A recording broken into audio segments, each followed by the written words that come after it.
we're going to continue off from where we left. We're going to continue where we left off, sort of, from last time. So let me go into writing mode.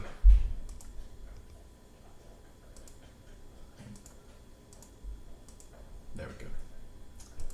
So last time we discussed arc length and curvature, and the big takeaway for us was, just a quick recap, was curvature is, oops, sorry, my window disappeared. There it is. Curvature tells you sort of basically to what extent your path deviates from moving in a straight line, right? So like you would have a path that would be straight.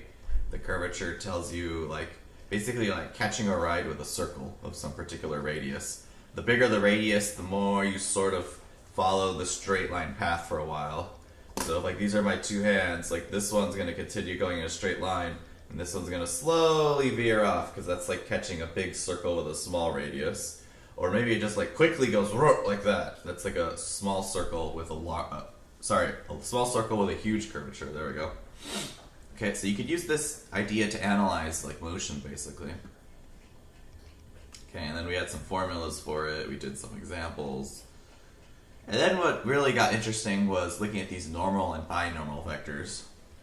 So you can see like this blue path here of a vector value function. Right, at 2 different points we have the tangent vector, right? And then we talked about this vector called the normal vector, just to tell you normal means orthogonal, right? The normal vector is orthogonal to the tangent vector. And what you can sort of see is that the tangent vector is like a tangent, and then the normal vector sort of moves in the direction that the thing is curving, right? So if you look at the first, the red tangent vector, the left red tangent vector, you can see that it's going like this, and then the curve is going that way, away from the tangent vector, and then the normal vector points in the direction that it's curving. If you look at the red tangent vector on the right, you can see that it's like going like that. Let's see, there we go. I'm trying to like get myself oriented the right way. No, yes. It's like below me. I'm like trying to like point at it, but like my movement in relation to the camera is not happening. No. Okay, this is too confusing. It's down from there, right there. So anyways, it's going this way, and then like the curve is curving up, and then the normal vector points in that direction. Okay. And then we talked about this other vector called the binormal vector, which is orthogonal to both the tangent vector and the normal vector. And what I was telling you is that you could use these things as like a frame of reference. We're going to talk more about that today. So let's talk about motion in space. Okay, so let's say that you've got... oops. Oh my god, why when I open it in the morning is it like default to that? 1 second. Like, I'm like getting really annoyed how it does that. What are my like my stupid pen settings? It defaults to this stupid thick pen. Okay, that fucked it up. Okay, I guess I can't change it.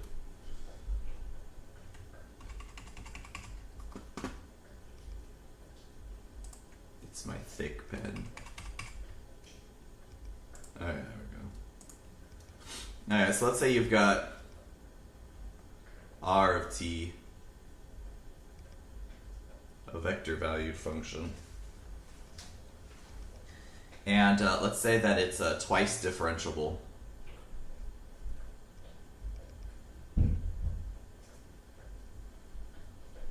So what do I mean by twice differentiable? R prime and R double prime exist. This is called a smooth function. Does anyone remember from like 101A, like what are the things that can happen that make the first derivative not exist?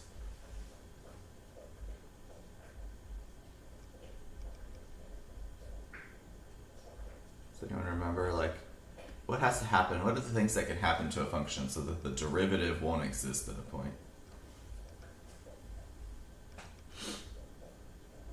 Let's say if people remember. Yeah, exactly. So if you were to look at something that goes like that, at this point right here, that's a sharp corner, the derivative would not exist, so it's not smooth there. So we usually use the word smooth in reference to differentiability, because if you're differentiable, if you're not differentiable, you could have like this kink, right? So it's not smooth. Okay, so we have this twice differentiable vector valued function. And let's say that this is some path of a motion, the path of the motion in space.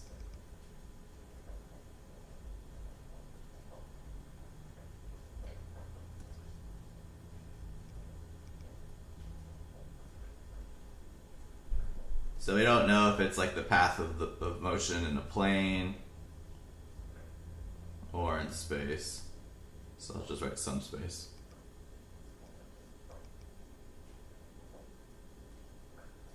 Okay. So if r is the path, then the velocity is a vector valued function t, which is the first derivative of r. Right, and that's why we're interested in it, the derivatives existing. Because if the first derivative doesn't exist, then you can't calculate the velocity. So we call that the velocity vector. We can also talk about the acceleration vector.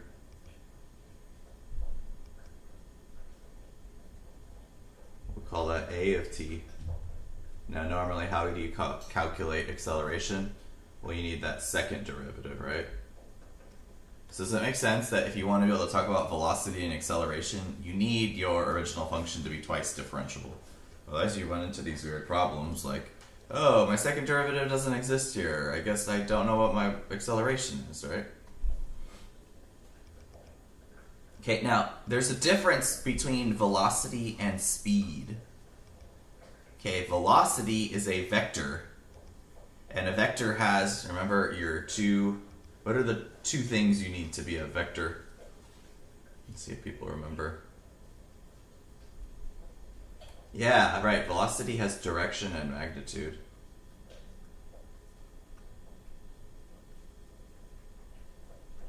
So like when I'm talking about velocity, I could say that I'm going 60 miles per hour, that would be the magnitude. North, that would be the direction, right? Okay, so speed, like the magnitude of velocity is speed. So if you would like to know what's the speed at which your object is moving, that's going to be the magnitude of your velocity. Okay, so don't confuse the two of them.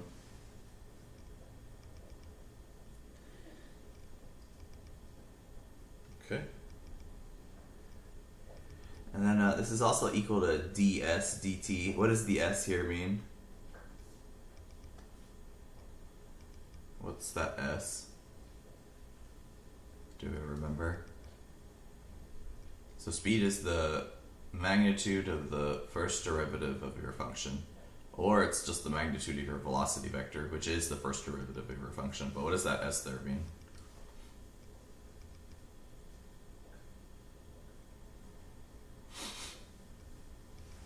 Do we remember?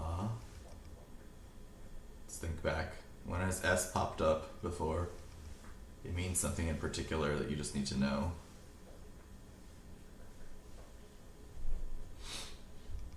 It might be sort of easy to forget. I mean, I haven't talked about s anywhere here, right? I've talked about the function r, I've talked about the velocity vector, I've talked about the acceleration vector. What does the s mean?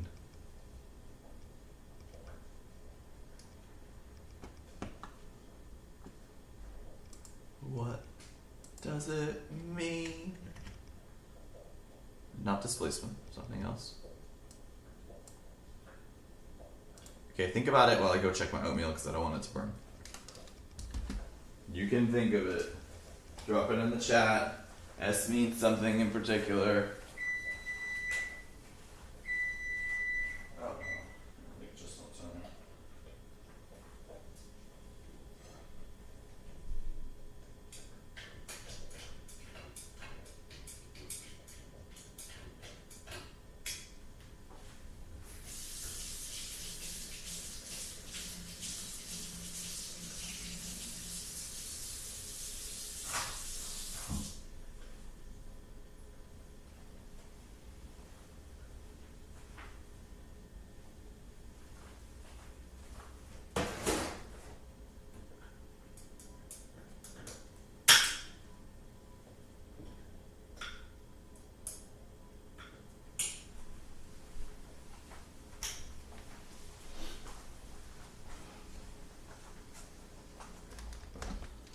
No, I still don't remember. You don't remember?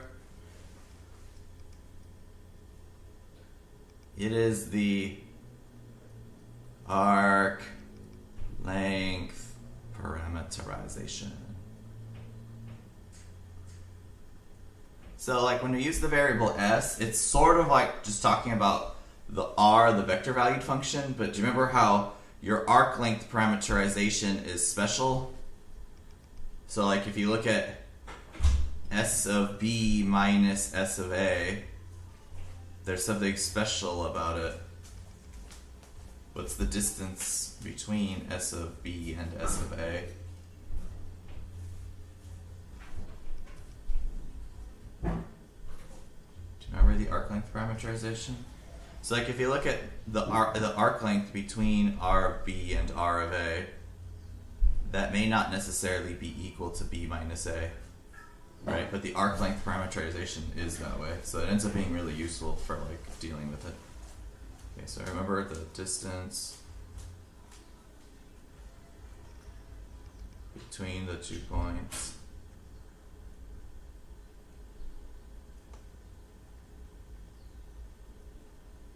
is equal to b minus a. That might not be the case for this one. Okay, so whenever you see that s, you can basically think of it as r. Okay, but r that's like done in a special way. Okay. So let's like do an example of this.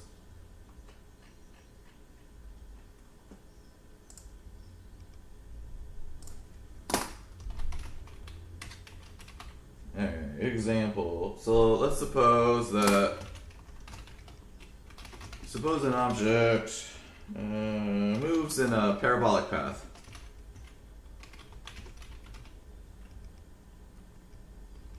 Parabolic, can't spell. Given by, let's do r of t equals components t squared and square root of 5 minus t squared.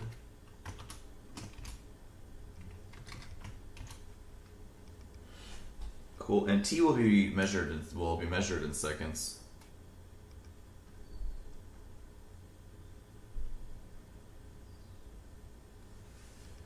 Okay, cool. So let's find the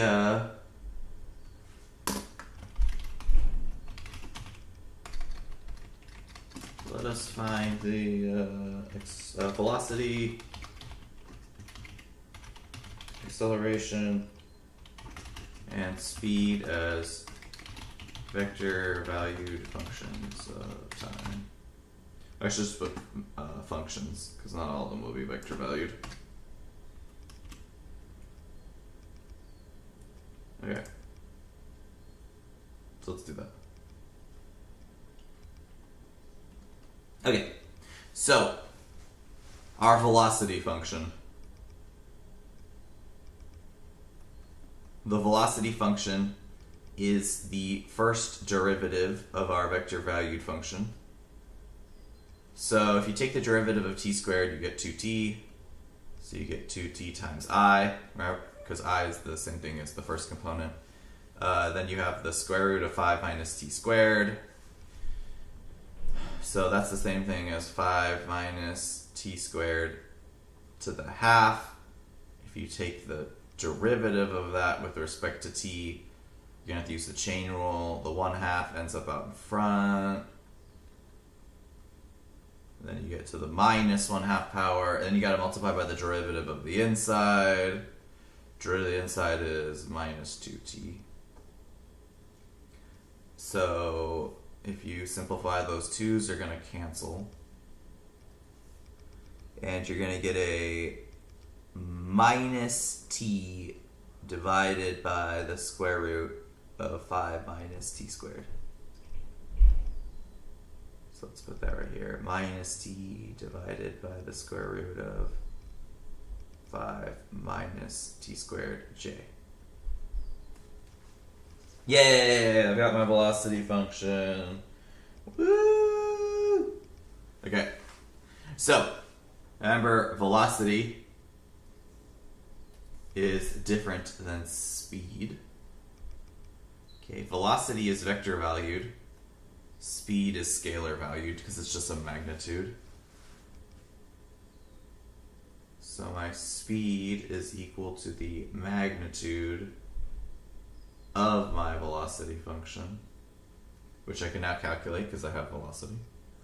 Okay, so if you do the magnitude of this, you're going to do the square root of your components squared and summed. So let's just set this up.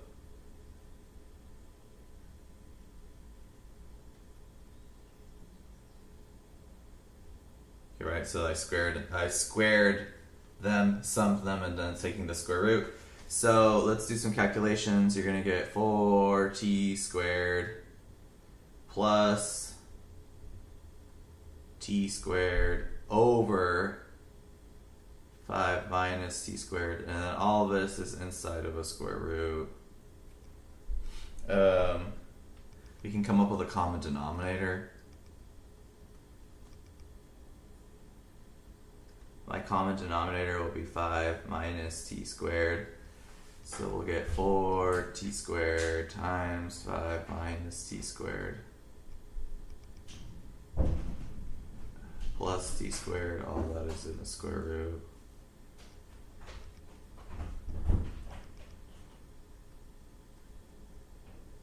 So let's work on that top part right here so we can simplify it.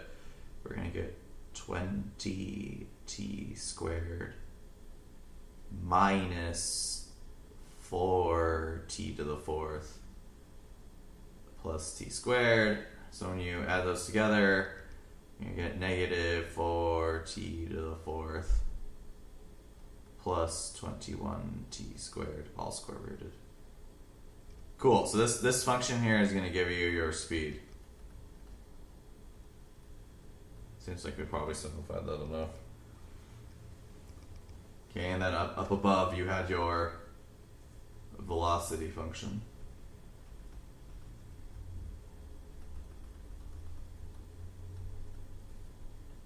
Just put so that's velocity. This one's speed. Notice that velocity is vector valued, right? Because you need your magnitude and direction. The speed is just the magnitude part of it. Okay. Okay, then finally we need to find acceleration as a function of time.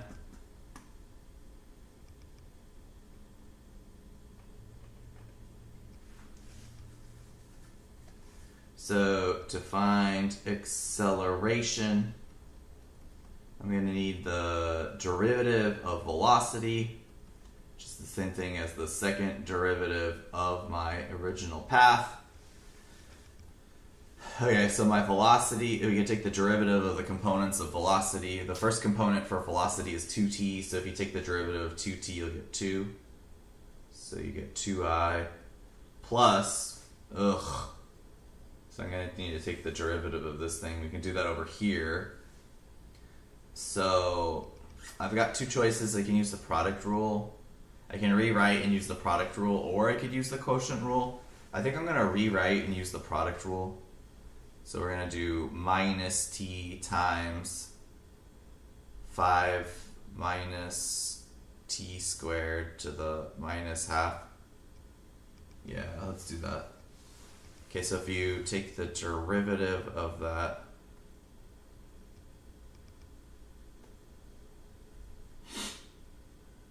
let's do that in white. So the derivative of minus t is -1.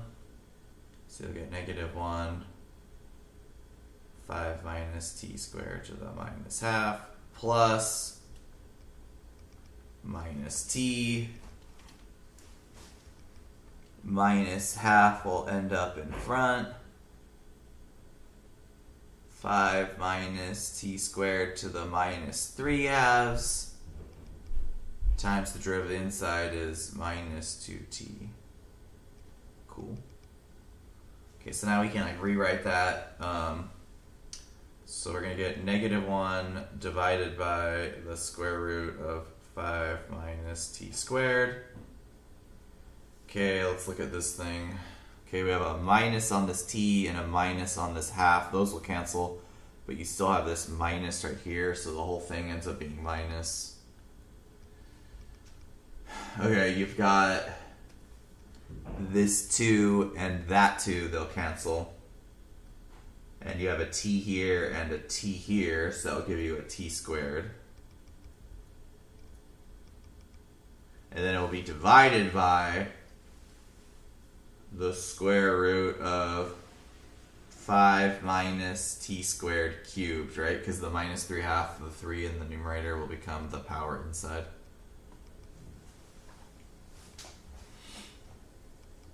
Okay. So that means that's our component over here. So we get 2i minus 1 square root 5 minus t squared minus t squared over square root 5 minus t squared cubed j.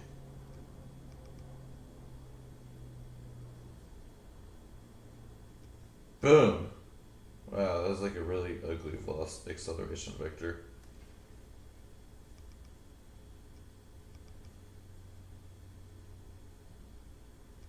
I'm like not pleased with it. It's really ugly. Okay, boom. So now it's there. Okay, so this would give you your velocity and acceleration and such. Okay, so we're gonna talk about this acceleration vector and like here and like and what it means. So I'm just gonna pause for a moment to allow people to write down anything they need to write down from that example.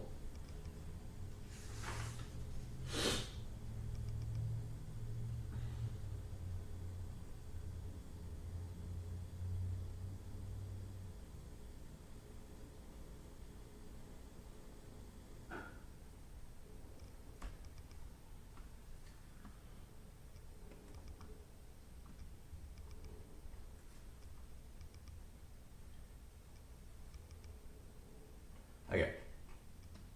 I want to talk about this acceleration vector here. Or, well, not this one in particular, but just acceleration vectors in particular. So there's something called the components of this acceleration vector.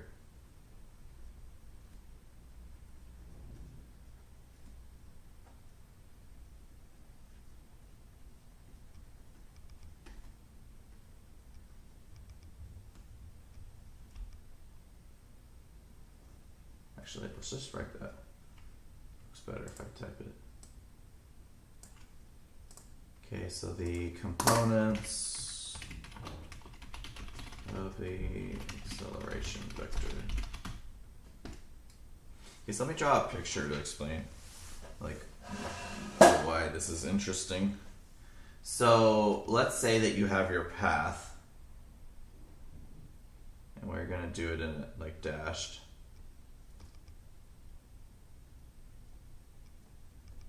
So this is like the path of some object in space. So this is our r of t.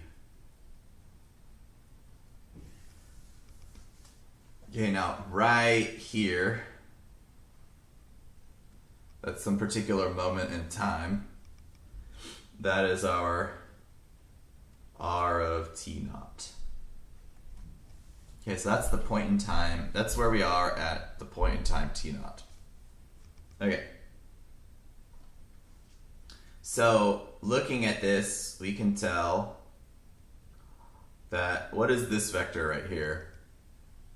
There's several different names for it. So looking at that blue vector, what are the different names we might have for it?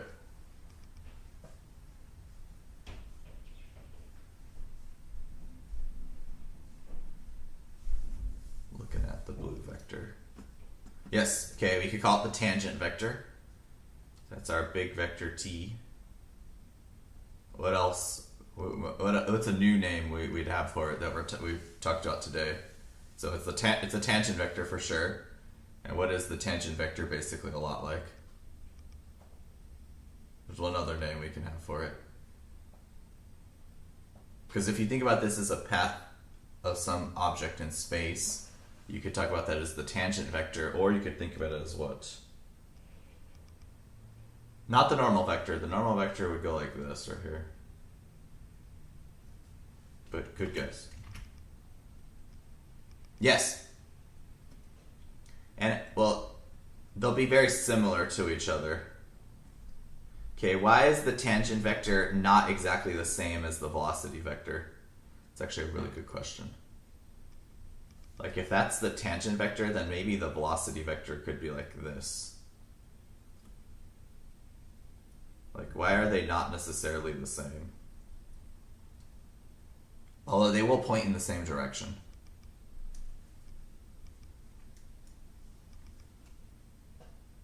So let's think about this. Why might the tangent vector not be equal to the velocity vector? Well, they both have magnitude, but it's something about their magnitudes, yes. Both of them, because they're both vectors, they both have magnitude and direction. They definitely have to have the same direction, but why do they not necessarily have the same magnitude? Like, this is not just the tangent vector. We have a special name for it. It's the what? The big T.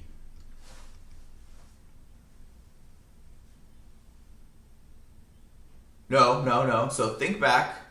This big T tangent, it's not just called the tangent vector. It has a special name, actually. Because the magnitude is something in particular.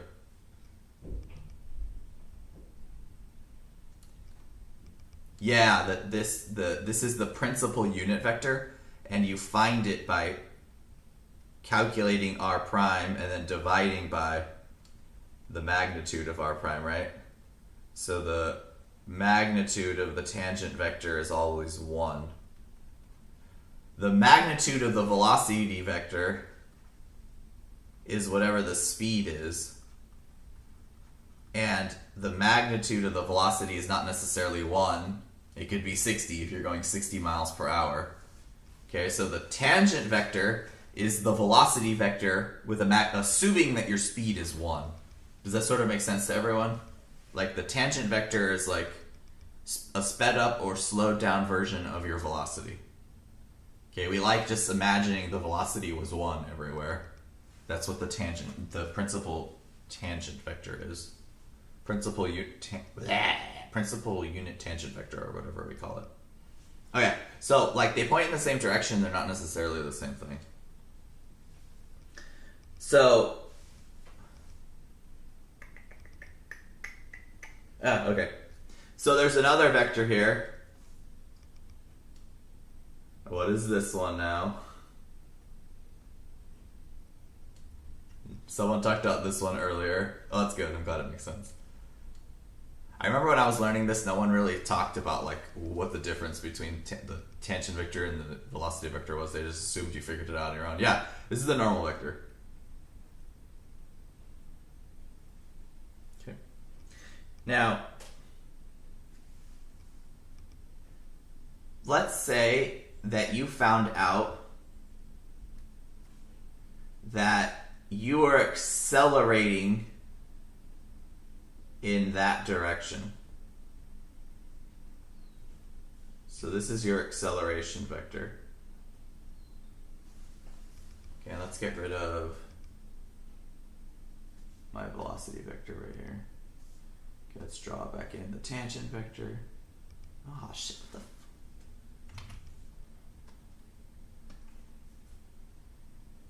there we go. Okay, there we got our tangent vector. Okay, so this car, do you see how it's trying to, or whatever the hell it is, car, rocket, I don't know. Do you see how it's accelerating not in the direction of the tangent vector and not in the direction of the unit vector? Okay, so does that make sense here? Like this, whatever it is accelerating in some particular direction, not in the direction of the normal vector and not in the direction of the tangent vector. Mucho bueno? It's just generally accelerating in that direction, wherever like the direction of that acceleration vector is. Okay. So, what we are interested in doing is using the tangent vector and the normal vector as our local frame of reference. So in other words, we're going to think of them as our axes. So if you look at the acceleration vector, you could look at this right here, and you could call that the tangential acceleration component. And if you project the acceleration onto the normal vector, you get a vector that looks like this, and we can call it the normal component of the acceleration vector. So you could say like, hey, I know that I'm accelerating in this random direction, but I would like to know, well, if I take that acceleration and split it up into two parts, one vector that points in the same direction as the tangent, and one vector that points in the same direction as the normal vector, I could call that my tangential acceleration and my normal acceleration.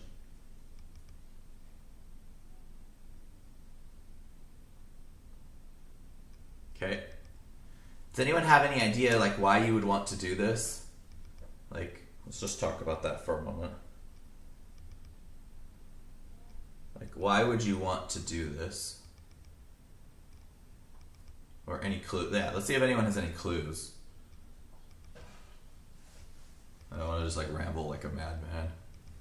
I guess my big question is, do we understand what I mean by taking the vector and splitting it up into two parts? One part in the direction of the tangent and one part in the direction of the normal vector. We actually do this all the time. But we do, you may not think of it this way. So let me give an example quickly.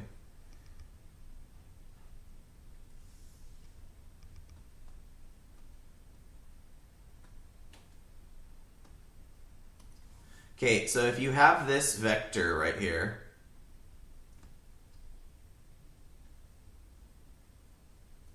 what would I call this vector right there? So if this is my vector v, the one in blue is my vector v. What do I call this vector green right here? That's in green. And what would I call this vector right here in red?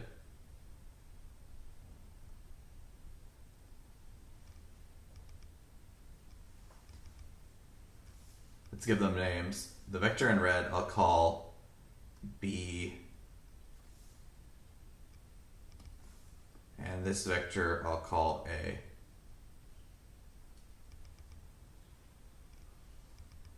Well, I guess what do we know about B and A and V? Like, what's the relationship between vector A, vector B, and vector V? If I fill in some blanks here, what can I fill in?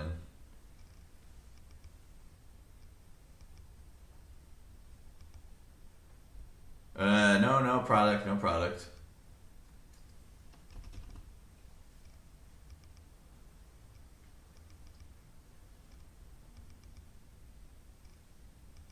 So definitely not a product.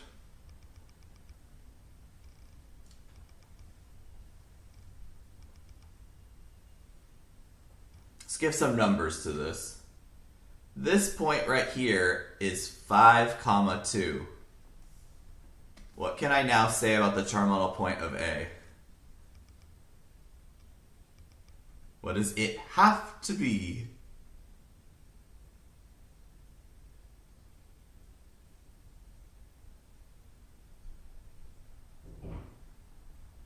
Not just 5. Yeah, you guys are worrying me. I'm like, oh my god, what's happening? I get it, so let's look at B. What does B have to be? 0, 2, cool. Now, if you think about it, if you add A and B, what do you have to get? Like if you add those two vectors, you first go 5 in the x direction, and then you go 2 in the y direction. Where do you end up?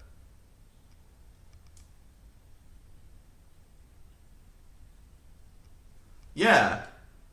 Okay, so what you can think of this as is A is sort of like the x component, or the x projection of V.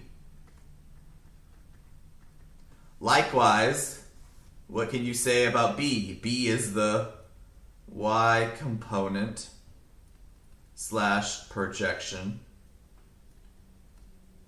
of V.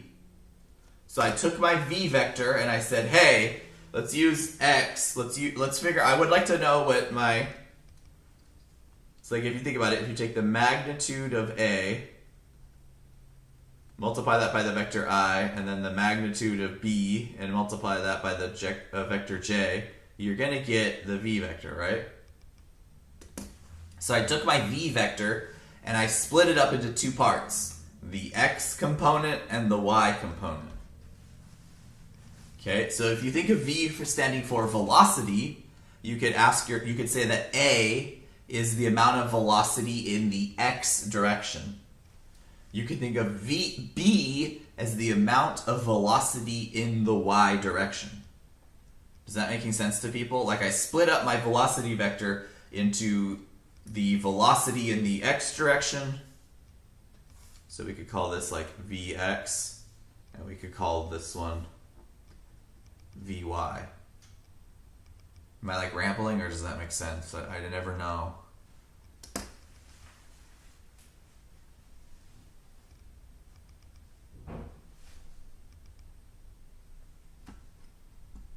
Is everyone's brain just fried? I just don't know. Eric seems to be getting it.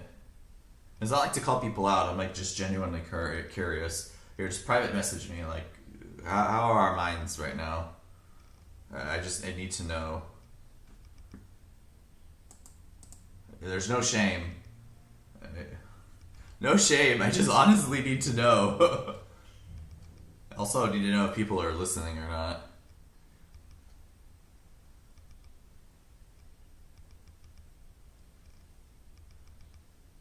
Oh, yeah. But my question is right now, do you get like that I'm talking about like an x component and a y component? Okay, cool.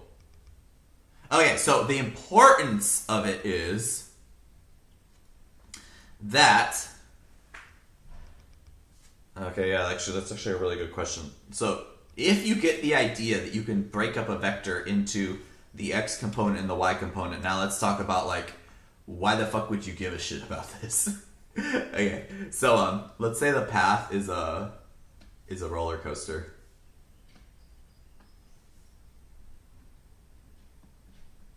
What's happening on this awesome roller coaster?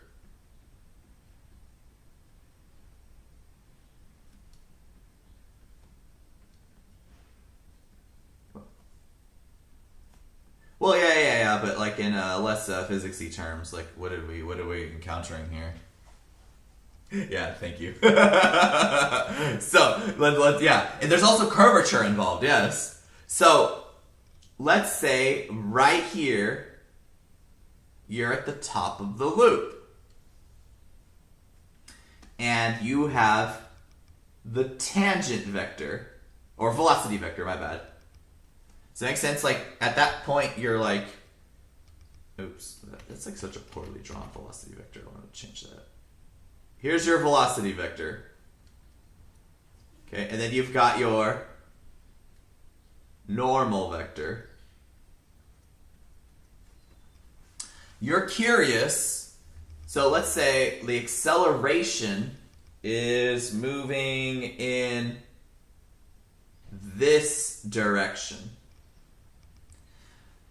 If you can now split up your acceleration and say, hey, the acceleration has this tangential component, and the acceleration has this normal component. Okay? So, what do you now know? That some of the acceleration, remember there's this connection between force and acceleration? Right? So when you're in the roller coaster at this moment, two things are happening. Because there is a normal component to your acceleration, you are going to feel pressed into the seat. Like down into the seat. Does that make sense? Because you're being accelerated down. So everything's in, what's it called? Everything is in equilibrium. So that acceleration is going to make you feel pushed down into the seat. What is the tangential acceleration going to make you feel? If the normal acceleration makes you feel pushed down into the seat, what does the tangential acceleration make you experience? Not quite, because it's moving you forward. Yeah, it's going to push you back into the seat. Okay, so what this sort of allows you to think about is, like, I know we're accelerating in this weird direction. Our acceleration vector is this one. That's our acceleration vector. But you now think of it in, like, a frame of reference that will make sense to you. It has a normal component, which pushes you down into the seat. It has a tangential component, which pushes you back into the seat. So, like, for instance, let's look at let's keep making this go out. Okay, what's happening to, like, how would you describe the motion right here at this point? Like, we're only going horizontally, right? Do you see how there's no vertical movement? Right, well, yeah, well, so sort of, yes. So, like, if this is your tangent vector, and this is your acceleration vector, do you see how the acceleration vector is just only has a tangential component? Are you feeling pressed down into the seat right now? No, because there is no normal component to your acceleration. You're only feeling pushed back into the seat. Okay, so if you think about it this way, you can sort of like use that to think about what your object would be experiencing, right? Does that sort of make sense to everyone? Like in this example of thinking about like going along in a roller coaster, you can think of the normal component as how that will push you in and out of the seat, and you can think of the tangential component of how that will push you back into the seat. So what's going to happen if you have a really extreme tangential component to your acceleration? At one moment right here, that the tangential component is that way, and then over here, the tangential component is that way. You see how the arrows are pointing opposite directions? Like, what will the person in the roller coaster experience? If one moment the tangential component goes this way, and then the next moment the tangential component goes that way. Like, what will happen to this person?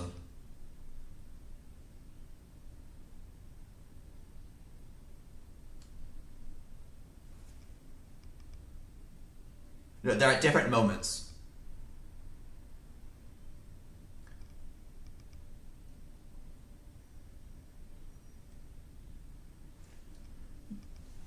Yes, there's a name for this. It's called, let's see if people recognize it. I'm going to slowly write it.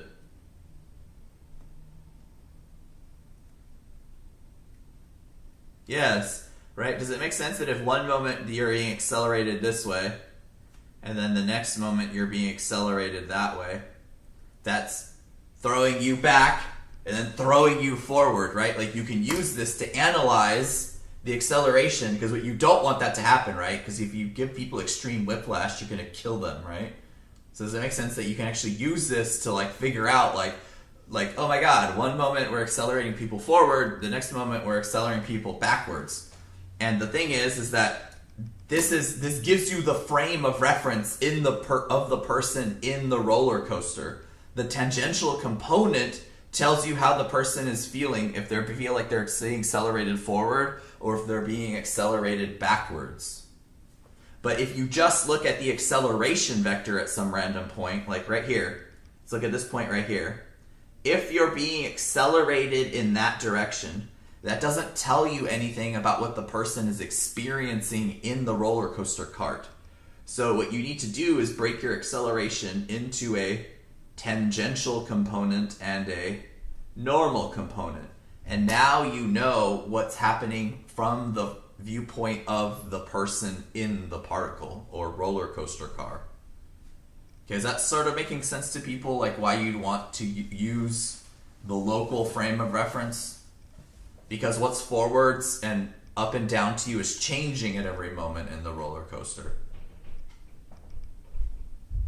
Sort of. I'm going to pause.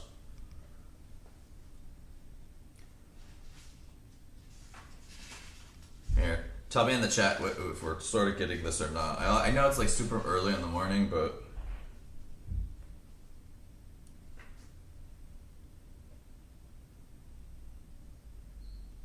Okay, let's do another example.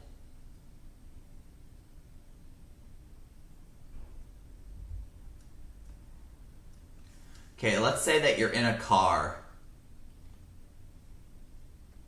Has anyone ever done, like, donuts in a car? Like, you ride around in a very aggressive circle? Has anyone ever done that? Excellent. Okay, at this moment in time, you are accelerating like this. And you can split that acceleration up into a tangential component and a normal component. Okay, so two things are going to be happening. The tangential component is going to throw you back into the seat. And then what does the normal component do here? If you're doing, like, if you're riding in a car in an aggressive circle, you're going to feel two forces. The tangential component will throw you back into the seat. What does the normal component do?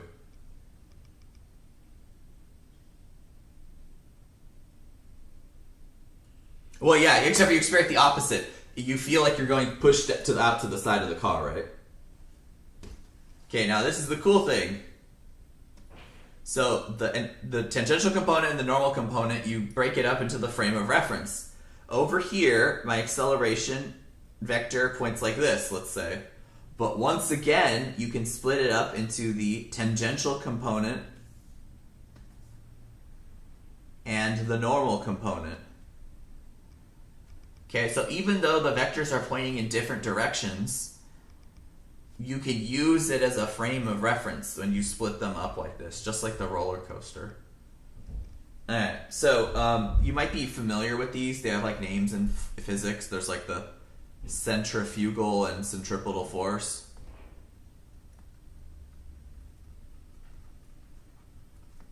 Okay, that's where all this comes from. Like, that's the normal component.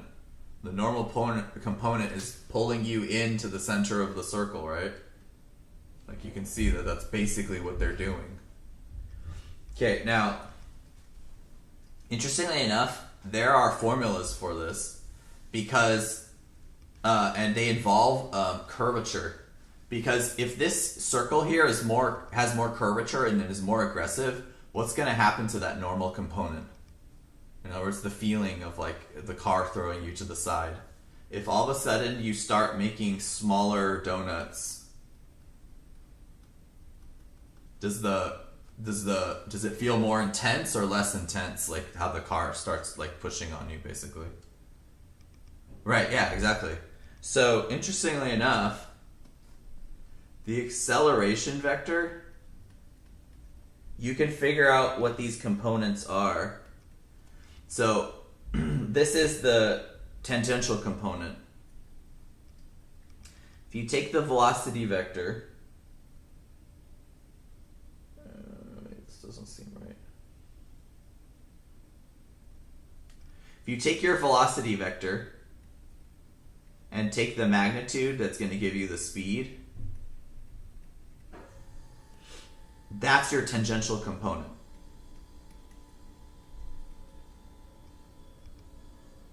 So the tangential acceleration is proportional to the speed.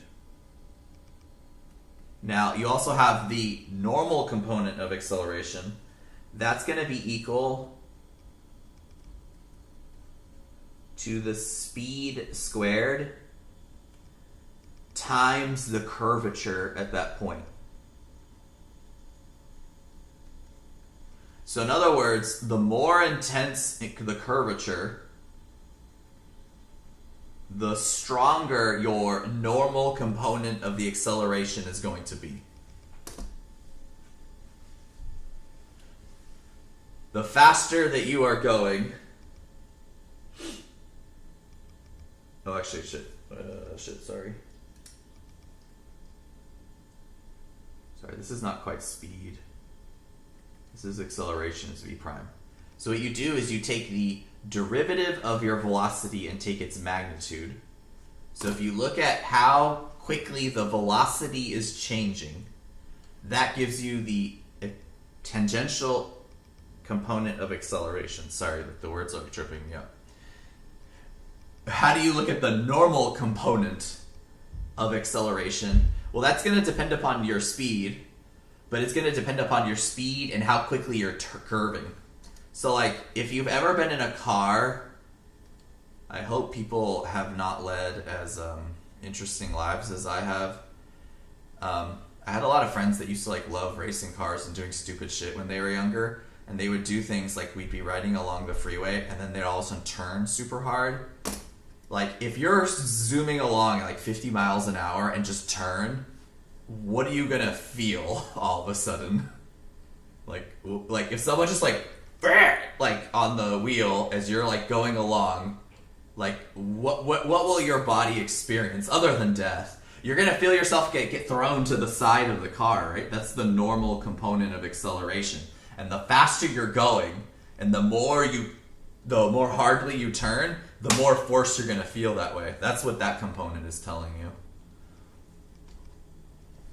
So like the faster you're going and then the harder you turn, you multiply those together, that gives you the normal component of acceleration.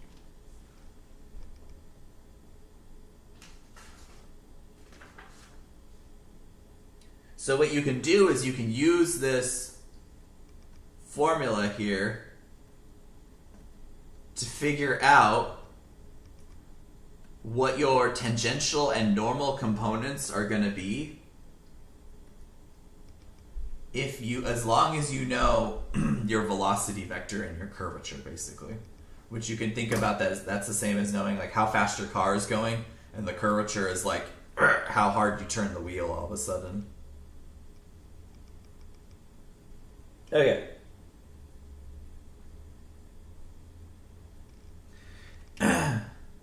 Yeah, Fast and Furious Tokyo Drift.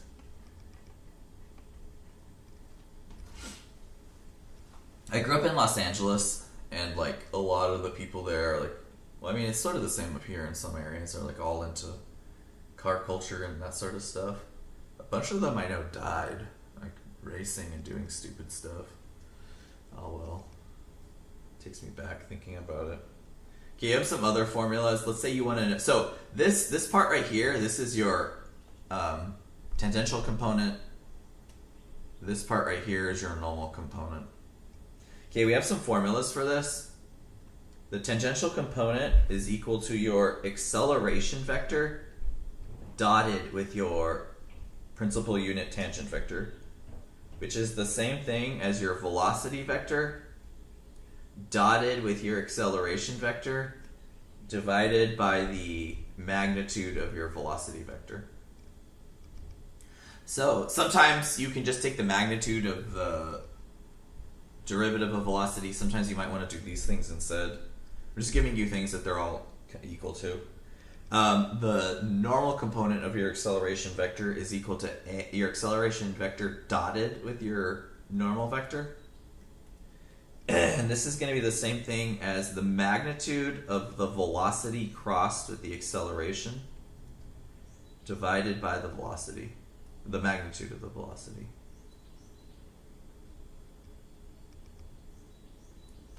And then you could just write this as acceleration equals the tangential component times the tangent vector plus the normal component times the normal vector. Okay, so let's use this to like calculate some acceleration components. Okay, so let's say that like I don't know, you're drifting and this is your path. You know that your x component is t squared and your y component is 2t minus 3.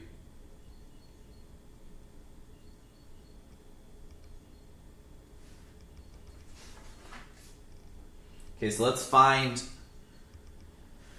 well, actually, I'm going to quickly graph this so you can just see like what this looks like.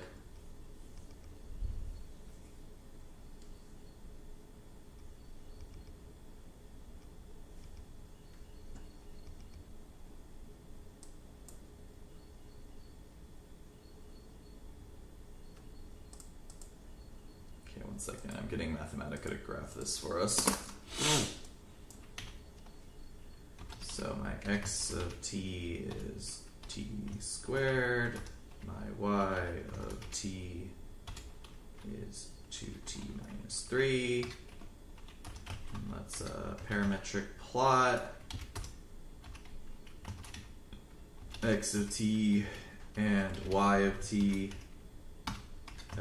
t will go from 0 to 5.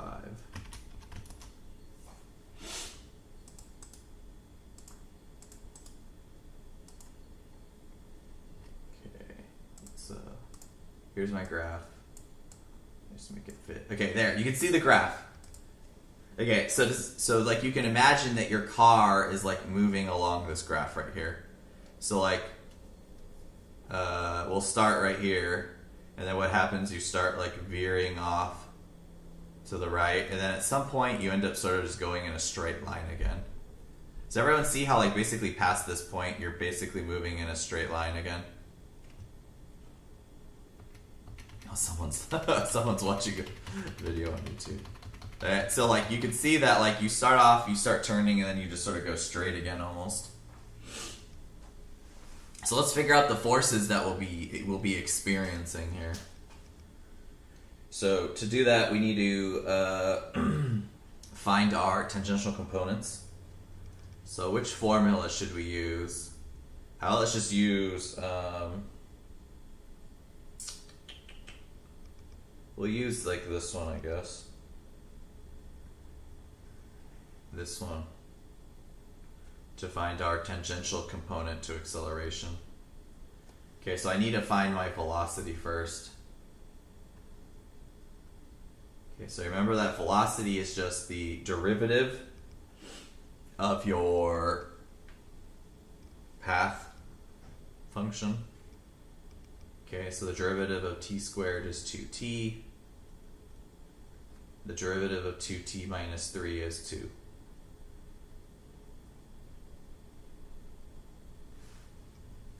Cool. Okay, so then I'm going to need to dot that with my acceleration. So remember, acceleration is just the derivative of velocity. Derivative of 2t is 2. And the derivative of 2 is 0. So we'll just have 2i. Let's just write that as 0j. Okay. Okay, now to find the tangential component, I need v dotted with a. So I'm going to have 2t comma 2 dotted with 2 comma 0 divided by the magnitude of velocity. So the magnitude of velocity is going to be the square root of the components of the velocity squared. So we're going to get 2t squared plus 2 squared. Okay, so if you calculate that, you're going to get 2t times 2 plus 2 times 0 all over 4t squared plus 4, which will give us 4t over man, sorry. Let's see, did I do that right?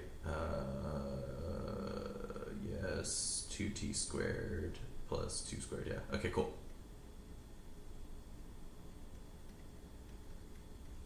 Okay, so that is my tangential component to my acceleration.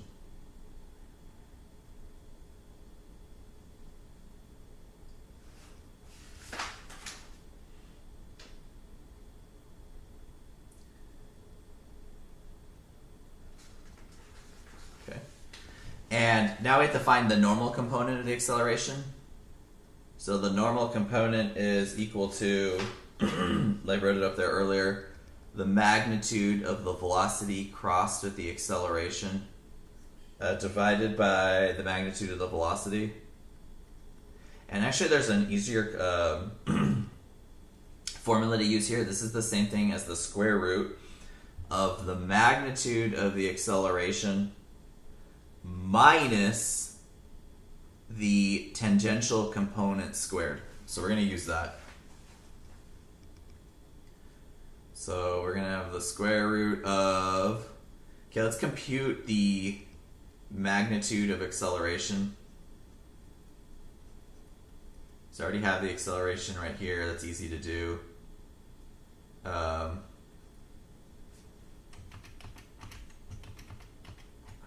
So what are you going to do? The square root of 2 squared plus 0 squared. So that's nice. That's just 4.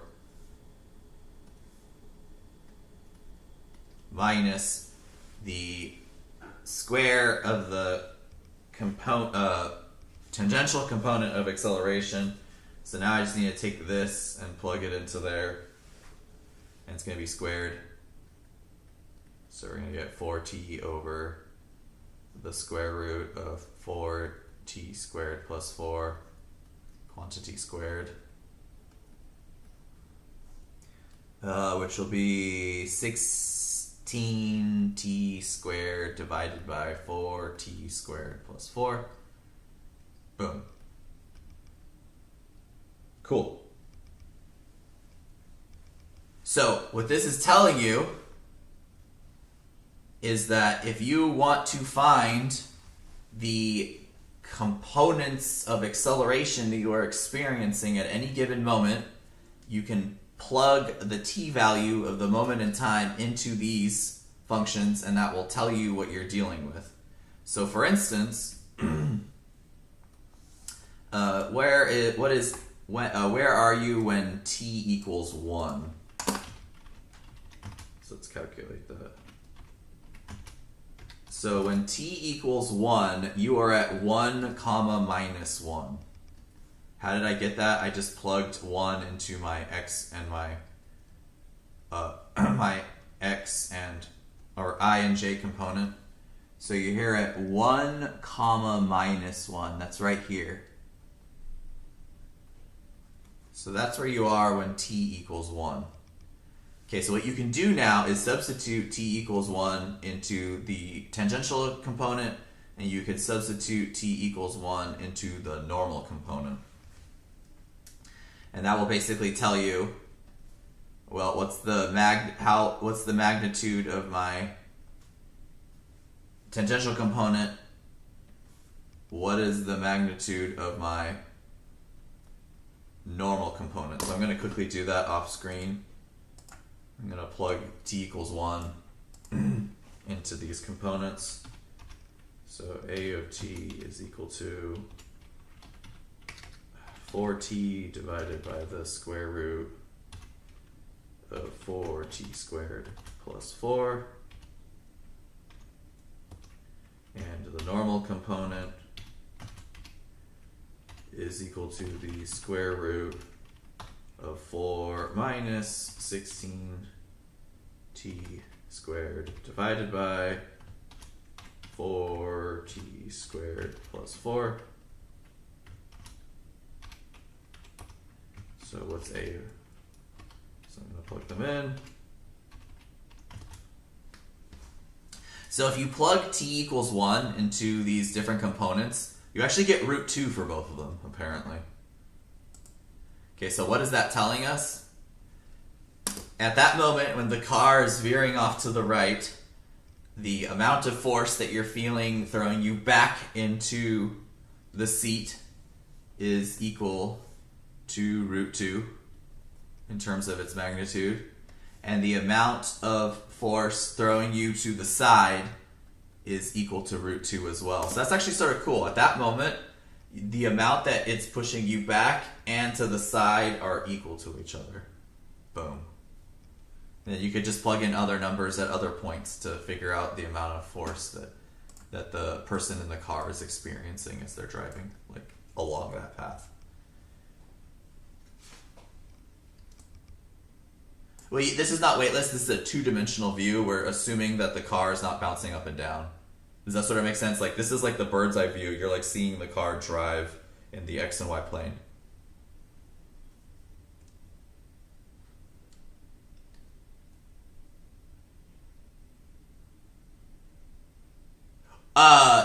Okay. Maybe I'm not saying it right.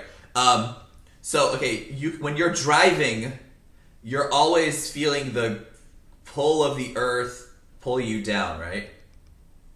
That's all you would be feeling along the Z axis. This is telling you that if you were to think about the X axis as being going through your body forwards and backwards, you'd feel the amount of push of root 2. The Y axis would be pushing you to the side. The amount of force you would experience would be root 2 pushing you that way.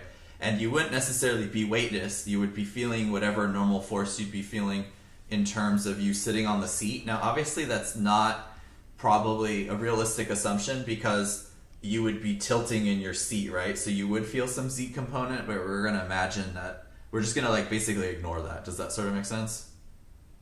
So like that weightlessness feeling you're talking about, we're not taking that into account. Like we're talking about only what would you feel being pushed side to side and front and back.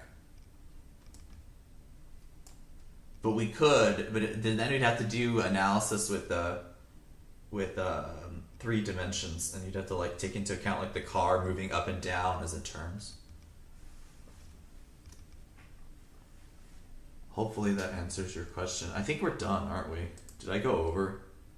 Crap, I did. Yeah. Okay, we're gonna end here.